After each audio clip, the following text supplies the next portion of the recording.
The Eskom board has appeared before Parliament's Standing Committee on Public Accounts.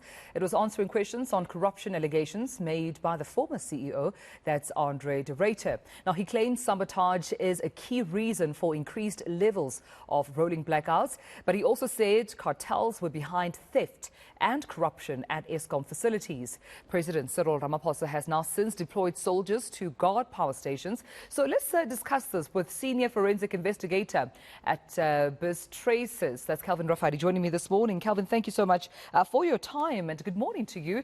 I mean, let's talk about how sabotage is conducted at these 5 coal power stations. I mean, these are regarded as national key points. Morning to Melo and morning to your viewers. Yes, indeed, sabotage is it's a big issue there at Eskom, and it's a main cause also of some of the stages of load shedding. So, but how it's conducted at the thermal coal-fired power station, it's issues that are driven in the procurement issues, whereby deliberately some of the employees, they break into some of these units at the power station. And once that is done, and then they get the money on the other side in terms of procuring those particular parts. When we speak of cartels, though, Calvin, how many are actually operating in Eskom, and what's their modus operandi? Yeah, look, there are a lot of cartels at Eskom, depending on who now is into the procurement or into management level. But what one can say is you get the likes of your cartels that are dealing with coal. Now, those particular cartels, what they do, they manipulate on what type of coals they should send to this particular power station, and then they feed it in the coal yard and feed it on the conveyor belt, which in turn it will then destroy the fired power, the boilers in the power stations, and then you get the cartels that are operating within the security industry. Because now, why I'm saying in the security industry, that's why even Minister Bizztracers was so shocked that we've got security at Eskom that is being paid 2 billion, but they don't see any outcome or any difference in terms of sabotage. It is because the big companies, whereby now they need to transfer skill to a 30% company, but yet they don't do that. They compromise one another. They frame one another with some copper in the copper theft in some of the vehicles. As they exit the power stations, they get caught. And then they will take the full 100% and not even transfer the skill to a 30% company. Then you get the likes of this particular, the so-called business forums. Now with the business forums or the so-called Boko Harams, they go even as far as setting up roadblocks, waiting for the guys that are employed in Eskom. That comes from the adjudication of this particular tenders or any informal tendering. They tell them and instruct them, you're going to give this tender to so and so and so and so. Especially we've seen it in Mpumalanga. And those are some of the cartels.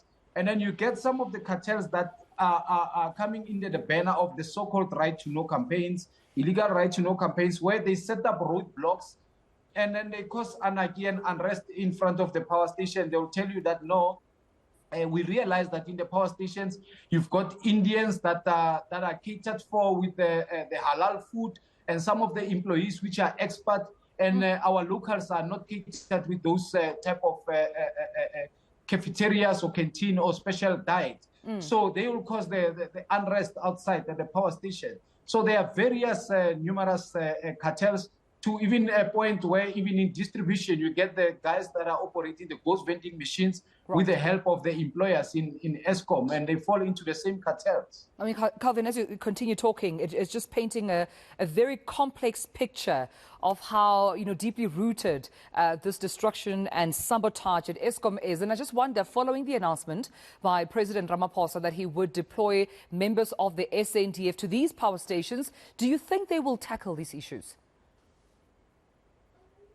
Well, look, in the SANDF, you get they do have special engineers, specialties of engineers, doctors.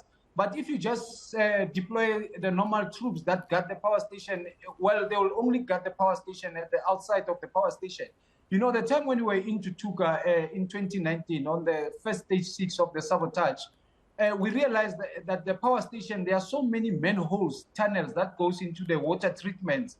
And then there's a lot of issues that are happening there. The stuff they break, and then they take out parts from even that as far as those particular manhole tunnels, and then you get, under those towers, because it's a wetland, you get the guys that goes to voltage yard, they peel off some of these coppers, they hide it under those coal yards, and then with the soldiers patrolling outside, they won't tackle the issues inside. And also in the procurement, you get people that are manipulating the purchase orders, the policies, the contracts, and if you get the troops that are sitting outside or patrolling outside, they don't see what is happening inside. Yeah, I want to touch on load shedding for a moment and just talk about, the smart meter rollout project. I want to hear from you, Calvin. What do you think about it? Do you think that it would help reduce load shedding? Yeah, look, this rollout smart meters is 16 billion, if I'm not mistaken, the 16 billion, that the duration of 4 years. With a smart meter, it can only limit the load of the unit that one will be using in their household. But it can only do that. After the distribution, you get a particular load. It will only reduce, maybe perhaps you are using 2 geysers, 2 heaters in the house. So you are only limited to use a certain amount of this particular unit. And indeed, it can help maybe one stage of a load shedding if it's properly rolled out, and then to limit even the other customers who are not consuming properly the electricity. We're seeing this, of course, as a rollout project, but I wonder, in as far as politicians are concerned, as we're trying to come up with, resolutions and solutions to this power crisis, do you think there's enough political will from our politicians currently? No, I don't see any political will into this thing. I think they've got their own agendas, and one can only support it by saying, they've got teams like your NICOC and NetJoint under the presidency or the deputy presidency. And what is their data saying? I mean, today we hear this, tomorrow we hear this, but, there are no actions. It's like, in our language, they say, Orimatlo. So it's just cheap talks, and then it's a pie in the sky. Now we've got a minister of electricity who doesn't even have powers. And we don't see anytime soon him having any powers, especially when there are the 2 bulls, the 2 other ministers in the other departments who must make those decisions. Calvin, I can't let you go without just asking for what, expert advice at this point you think might work, what you think might actually be one intervention to consider. Yeah, look, during the time when we were there at Tutuka, like I said, in 2019, there were no break-ins or any sabotage in the period of 3 months. And how we got it right is because of, we entered the power station, we didn't smile with them, we told them, go and check your regulation. All members you must now bring your computers, we need to download them, because how they operate there at the power station, like we say, is procurement-driven. One will have on the same server, on the same frame of the computer, tumelo@yahoo.com, and they will be having an email, tumelo@Eskom. Now, we downloaded those computers, and we really did find a lot of stuff and shenanigans and purchase orders and even contracts that were on wet format, which they give it to their friends. So you won't come back empty-handed once you do that.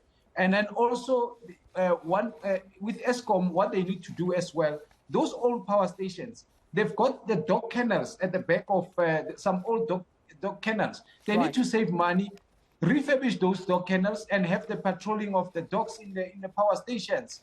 And lastly, what I said to them in 2019, I said, the instrument that is used to commit these crimes in the power station, it's your cell phones, because you take photos of some of the components, you send it to your buddy, you communicate with the phones. And I believe that the cell phone should be stopped in the power station, and you'll see a big difference after that. Conversation, but thank you so much, for joining us right here on Newslink, as we continue just to find resolutions as to what exactly is happening to our power stations out here in South Africa.